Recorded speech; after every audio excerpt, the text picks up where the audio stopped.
Hi hello this is Lakshmi welcome back to my YouTube channel. ఈ వీడియోలో నేను food టాపిక్కి సంబంధించిన సీటెడ్ డిఎస్సి కోసం కొన్ని ప్రాక్టీస్ బిట్స్ని ఎక్స్ప్లెయిన్ చేస్తానండి. మీరు కనుక ఛానల్కి రావడం ఫస్ట్ టైం అయినట్లయితే ఛానల్ని ఖచ్చితంగా సబ్స్క్రైబ్ చేయండి, వీడియోని షేర్ చేయండి, లైక్ చేయండి.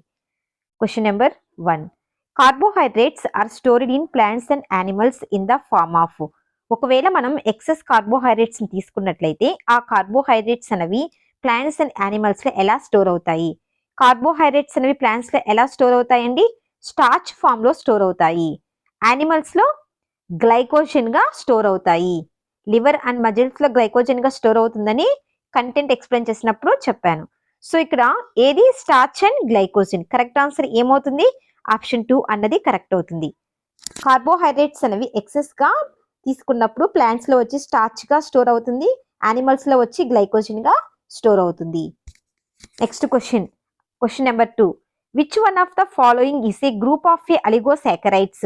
అలిగోసాకరైడ్స్ అంటే ఏంటంటే 2 మోనోసాకరైడ్స్ అనేవి ప్రెసెంట్ అయి ఉంటాయి. అంటే ఇక్కడ 2 యూనిట్స్ అనేవి ప్రెసెంట్ అయితే వాటిని అలిగోసాకరైడ్స్ అని అంటారు. ఆప్షన్ 1 చూడండి, స్టార్చ్ అనేది పాలీసాకరైడ్, సుక్రోజ్ ఫ్రక్టోజ్ అనేది అలిగోసాకరైడ్. ఇక్కడ స్టార్చ్ ఉంది కాబట్టి ఇది రాంగ్ అండి. నెక్స్ట్ గ్లూకోజ్ అనేది మోనోసాకరైడ్ కనుక ఇది రాంగ్. థర్డ్ ఆప్షన్ చూడండి, సుక్రోజ్, లాక్టోజ్ అండ్ మాల్టోస్ ఇవి అలిగోసాకరైడ్స్ అన్ని. వీటిలో గ్లూకోజ్ అనేవి 2 మాలిక్యూల్స్ అనేవి ప్రెసెంట్ అయి ఉంటాయి. సో ఇక్కడ గ్లూకోజ్ అనే కాదు, గ్లూకోజ్ ప్లస్ మాల్టోస్, ఇలా కూడా మాల్టోస్ అనేది కూడా మోనోసాకరైడ్. ఓకేనా? సో ఇక కరెక్ట్ ఆన్సర్ ఏమవుతుంది? ఆప్షన్ 3 అన్నది కరెక్ట్ అండి. Next question, the presence of A starch in రా food can be tested with. Starch అని ప్రెజెంట్ అయ్యింది అని చెప్పి ఏ టెస్ట్ ని చేస్తాము? Option 1 diluted iodine solution, diluted HCl hydrochloric acid solution, sodium hydroxide solution, all the above. Starch అనేది present అయిందా లేదా అని చెప్పి ఏ టెస్ట్ ని చేస్తాము? అయోడిన్ టెస్ట్ ని చేస్తాము. ఆప్షన్ 1 అనేది ఇక్కడ correct. Next question, during the prolonged fasting firstly. ఒకవేళ మనం లాంగ్ టైం పాటు ఫుడ్ తీసుకోకుండా ఫాస్టింగ్ ఉన్నట్లయితే మన బాడీలో ఏ చేంజ్ అనేది జరుగుతుంది? First, fats are used up followed by the carbohydrate from the liver and muscles and protein in the end. First fats ని యూజ్ చేసుకుంటుంది బాడీ, నెక్స్ట్ వచ్చి కార్బోహైడ్రేట్, నెక్స్ట్ వచ్చి ప్రోటీన్ అన్నాడు. Second option, carbohydrate are used up followed by the fats and protein towards end. First carbohydrates ని use చేసుకుంటాయి, తర్వాత fats proteins ని use చేసుకుంటాయి అని అన్నారు. Third option, lipids followed by the proteins and carbohydrates towards the end. First lipids ని use చేసుకుంటుంది body, next వచ్చి ప్రోటీన్, నెక్స్ట్ కార్బోహైడ్రేట్ అన్నాడు. నన్ ఆఫ్ ది అబో, ఏది కాదు అన్నాడు. ఇక్కడ కరెక్ట్ ఆన్సర్ సెకండ్ అండి. Carbohydrates are used up first. మనం ఫాస్టింగ్ ఉన్నప్పుడు ప్రొలాంగ్ టైము అంటే 1 డే అలా ఫాస్టింగ్ ఉన్నప్పుడు బాడీలో ఉన్నటువంటి కార్బోహైడ్రేట్స్ ని ఫస్ట్ యూజ్ చేసుకుంటాయి, నెక్స్ట్ వచ్చి ఫ్యాట్స్ ని యూజ్ చేసుకుంటాయి, నెక్స్ట్ ఫైనల్ గా ప్రోటీన్ ని యూజ్ చేసుకుంటాయి. ఓకేనా? ఇక్కడ కార్బోహైడ్రేట్ ఫ్యాట్స్ ని ఫస్ట్ ఎందుకు యూజ్ చేసుకుంటాయి అంటే ఇవి ఎనర్జీని ప్రొవైడ్ చేస్తాయి, ఎనర్జీ గివింగ్ న్యూట్రియన్స్ కదా, సో వీటిని ఫస్ట్ యూజ్ చేసుకుంటాయి. Next question number 5. Which of the following is correct for glycogenesis? Glycogenesis అంటే ఏం చెప్పాను? కార్బోహైడ్రేట్ ని ఎక్సెస్ గా తీసుకున్నప్పుడు, కార్బోహైడ్రేట్ అనేది ఏ ఫామ్ లో ప్రెసెంట్ అయి ఉంటాయి? గ్లూకోజ్ కదా. వీటిని ఎక్సెస్ గా తీసుకున్నప్పుడు ఈ గ్లూకోజ్ అన్నది గ్లైకోజన్ గా కన్వర్ట్ అవుతుంది. ఈ ప్రాసెస్ ని ఏమంటారంటే గ్లైకోజెనసిస్ అని అంటారు. సో ఇక్కడ ఫస్ట్ ఆప్షన్ చూడండి, excess of glycogen stored in the kidney అన్నాడు. రాంగ్ అండి. Excess of energy normally stored in the body in the form of a fats. Glycogenesis గురించి అడిగాడు కదా, సో ఇది కరెక్ట్ కాదు. Excess of glucose is stored in the liver and muscle as glycogen. ఇది correct statement అండి. Glucose అనేది excess గా తీసుకున్నప్పుడు గ్లైకోజన్ గా కన్వర్ట్ అయ్యి అది లివర్ మజిల్లో స్టోర్ అవుతుంది. సో ఇక్కడ ఆప్షన్ 3 అనేది కరెక్ట్. ఫోర్త్ చూడండి, excess of glucose is stored in the kidney as a glycogen. ఇక్కడ కిడ్నీ అని ఇచ్చాడు, కిడ్నీలో స్టోర్ అవ్వదు, లివర్ మజిల్స్ లో స్టోర్ అవుతుంది. సో ఇది wrong. Correct answer option 3. Next question number 6. The type of amino acids that the human body can synthesize are known as a. Human body synthesize చేసుకునే amino acids.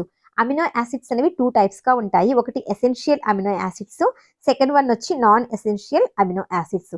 Essential amino acids అనేవి మనం food ద్వారా తీసుకోవాల్సి ఉంటుంది, body అనేది synthesise చేసుకోదు. Example తీసుకున్నట్లయితే histidine, methionine ఇవి ఎసెన్షియల్ అమినో యాసిడ్స్ కి example. Okay, non essential amino యాసిడ్స్కి వచ్చి అలనీను, గ్లైసిన్ అవి. సో ఇక్కడ ఏమడిగాడు, బాడీలో సింథసైజ్ అయ్యే అమినో యాసిడ్స్ ని ఏమంటారు అని అడిగాడు. సో ఏమంటారండి, బాడీలో సింథసైజ్ చేసుకుంటే వాటిని నాన్ ఎసెన్షియల్ అమినో యాసిడ్స్ అని అంటారు. ఎసెన్షియల్ అమినో యాసిడ్స్ ని ఫుడ్ ద్వారా తీసుకుంటాం. సో కరెక్ట్ ఆన్సర్ ఆప్షన్ 2 అన్నది ఇక్కడ కరెక్ట్.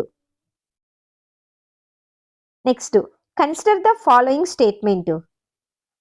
ఫస్ట్ స్టేట్మెంట్ చూడండి, fats are soluble in organic solvents. Organic solvents లో ఫ్యాట్స్ అనేవి సాల్యుబుల్ అవుతాయి అన్నాడు. Second statement, fats can only be obtained from animal sources. Plants fats అన్నవి మనకి ఓన్లీ యానిమల్ సోర్సెస్ నుంచి వస్తాయా? లేదండి, ప్లాంట్ సోర్సెస్ నుంచి కూడా వస్తాయి కదా. సి చూడండి, excess of saturated fats in diet may lead to heart attack. Which of the statement given above is correct. పైనిచ్చి అంటే మనం excess of saturated fatty acids ని తీసుకోవడం వల్ల మన డైట్ లో హార్ట్ అటాక్స్ రావడానికి ఛాన్స్ ఉంది అన్నాడు. ఇది కరెక్ట్ అండి. సాచురేటెడ్ ఫ్యాటీ యాసిడ్స్ ని ఎక్కువగా తీసుకోవడం వల్ల హార్ట్ అటాక్స్ రావడానికి, ఎందుకంటే బాడీలో కొలెస్ట్రాల్ లెవెల్ అనేది ఇంక్రీస్ అవుతుంది. సో ఇది కరెక్ట్ అండి. బి రాంగ్ అండి. ఓన్లీ యానిమల్స్ నుంచి మనకి ఫ్యాట్స్ రావు, ప్లాంట్ సోర్సెస్ నుంచి కూడా మనకి ఫ్యాట్స్ అనేవి వస్తాయి. సో ఇక్కడ కరెక్ట్ ఆన్సర్ ఏమవుతుంది, కరెక్ట్ స్టేట్మెంట్ ఏమవుతుంది, ఏ అండ్ సి. కింద ఆప్షన్స్ లో చూడండి ఎక్కడుందో ఏ అండ్ సి, ఆప్షన్ 2 అన్నది కరెక్ట్ అండి. Okay, next question number 8. Mother milk is preferred milk because it contains. మనం మదర్ మిల్క్ ని ప్రిఫర్ చేస్తాం కదా, ఎందుకని మదర్ మిల్క్ ని ప్రిఫర్ చేస్తారు, అందులో ఏం ప్రెజెంట్ అయి ఉంటాయి? More fats and more lipids, option 2 less fats and less lipids, option 3 less fats and more lipids, option 4 more fats and less lipids. ఏది కరెక్ట్ ఆన్సర్ ఇక్కడ కరెక్ట్ ఆప్షన్ 2 అండి. Less fats and less lipids అనేవి present అయి ఉంటాయి. Next question number 9. In a human body fats are stored in. Human బాడీలో fats అనేవి ఎక్కడ store అయి ఉంటాయి? Option 1 adipose tissue, option 2 liver cells, option 3 epidermis cells, option 4 epithelial cells. Fats అనేవి ఎక్కడ స్టోర్ ఉంటాయంటే అడిపోస్ టిష్యూ, ఆప్షన్ 1 అనేది correct. నేను ఫుడ్ కు సంబంధించిన కంటెంట్ గురించి ఎక్స్ప్లెయిన్ చేస్తానండి. ఫస్ట్ ఆ కంటెంట్ ని చదివినట్లయితే మనం ఈ క్వశ్చన్స్ కి ఆన్సర్ చేయగలుగుతాం. ఓకేనా, ప్రతి పాయింట్ ని కూడా నేను ఎక్స్ప్లెయిన్ చేస్తాను కంటెంట్ లో. Next question number 10. Which one of the following acid is present in the vitamin C. Vitamin C లో ఏ యాసిడ్ అనేది ప్రెసెంట్ అయి ఉంటుంది? Option 1 citric acid, option 2 ascorbic acid, option 3 lactic acid, option 4 folic acid. Correct answer ఏంటి ఇక్కడ correct answer ascorbic acid అండి. ఓకేనా, vitamin C లో ప్రెసెంట్ అయింది ఆస్కార్బిక్ యాసిడ్. అందరూ సిట్రిక్ యాసిడ్ అనుకుంటారు, కానీ correct answer ascorbic acid. Next question, which one of the following deficiency in food causes night blindness disease? Option 1 protein, option 2 fat, option 3 vitamin A, option 4 vitamin C. Vitamin A retinol deficiency వల్ల వచ్చేదే night blindness. Option 3 అన్నది ఇక్కడ correct అండి. Next question, consider the following statement. Vitamins are complex organic molecule. ఈ statement correct అండి. Vitamins అనేవి organic compounds. B vitamins are required in small amount for our life. Vitamins అనేవి మనకి small amounts లో అవసరం అవుతాయి కనుక వీటిని మైక్రోన్యూట్రియన్స్ అంటారని కూడా చెప్పాను. సో ఇది కూడా కరెక్టే. Water soluble vitamins can be stored in our body. Water soluble vitamins అంటే ఏంటి? Vitamin B and C.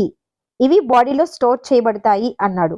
Which of the statements given above is correct. పైన ఇచ్చిన స్టేట్మెంట్స్ లో ఏది కరెక్ట్ అని అడిగాడు. ఇక్కడ కరెక్ట్ ఆన్సర్ ఏమవుతుంది? Vitamin A. ఇక్కడ correct answer A and B correct అండి. వాటర్ సాల్యుబుల్ విటమిన్స్ అనేవి బాడీలో స్టోర్ చేయబడవు. సో ఇది కాదు. కరెక్ట్ స్టేట్మెంట్స్ అడిగాడు కాబట్టి కింద ఆప్షన్స్ లో చూడండి ఏ అండ్ బి, ఆప్షన్ 1 అనేది ఇక్కడ కరెక్ట్ అవుతుంది. Next question, next question number 13. Which one of the following is not correctly matched. Correct matching అనేది ఇక్కడ ఎక్కడ లేదు అన్నాడు. విటమిన్ B12 అంటే సైనకోబాలమైన్ డెఫిషియన్సీ వల్ల పర్నిషియస్ ఎనిమియా కరెక్టే అండి.